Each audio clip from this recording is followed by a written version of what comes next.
Hello everyone, আসসালামু আলাইকুম। ব্যস্ত রান্নাবান্না চ্যানেলে সবাইকে স্বাগতম। আজকে আপনাদের সাথে শেয়ার করতে চলেছি কিভাবে খাঁটি দুধের ছানা দিয়ে যায়।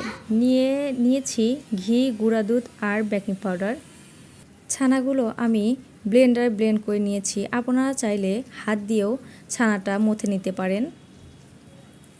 এখানে আমি একে একে দিয়ে দিচ্ছি ঘি, গুঁড়া দুধ। পরিমাণ মতো একে একে অ্যাড করে নেবেন। দিয়ে ভালোভাবে আবারও মিশ্রণটি করে নিচ্ছি।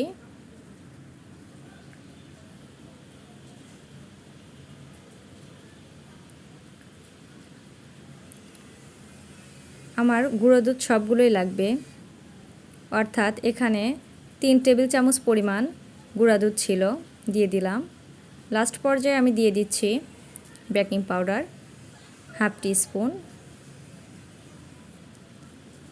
দিয়ে ভালোভাবে আবারও মেখে নিচ্ছি। এই মাখানোর উপর ডিপেন্ড করবে আপনার মিষ্টিটা। একটু দেখিয়ে দিচ্ছি, এরকম পর্যায় হবে।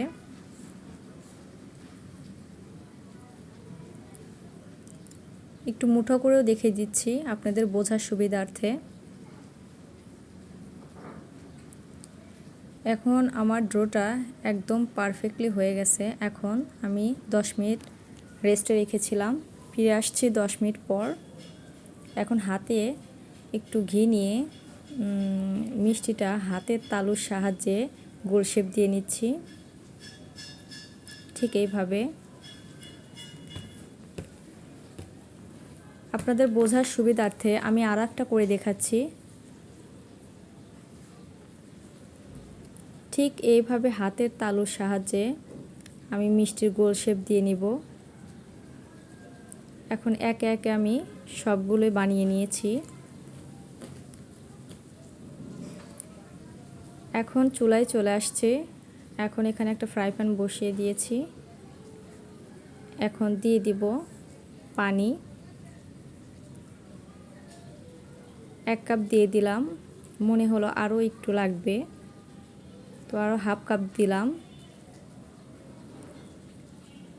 দিয়ে এখন দিয়ে দিচ্ছি চিনি। মিষ্টিতে মিষ্টি না হলে ভালো লাগবে না, আপনারা চেক করে দেখে দিবেন।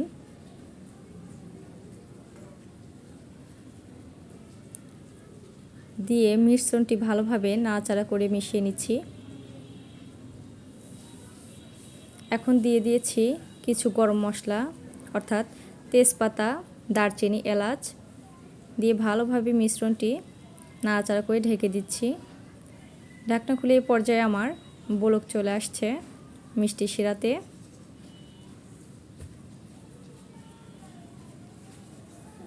আবারও ঢাকনা দিয়ে ঢেকে দিব। এ পর্যায়ে আমার মিষ্টি শিরা মিষ্টি ছাড়ার জন্য একদম প্রস্তুত। এখন একে একে আমি সবগুলো মিষ্টি দিয়ে দিব।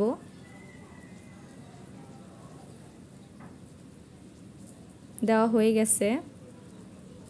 এখন আলতো হাতে নাড়া দিয়ে নিব, দিয়ে আবারও ঢাকনা দিয়ে ঢেকে দিচ্ছি। ফিরে আসছি 5 মিনিট পর। এ পর্যায়ে মিষ্টিতে বলক চলে আসছে। ঢাকনাটা খুলে দিচ্ছি। দেখুন অনেকটুকুই বড় আকার ধারণ করেছে। এরকম আরেকটু হবে। আবারও ঢাকনা দিয়ে ঢেকে দিলাম।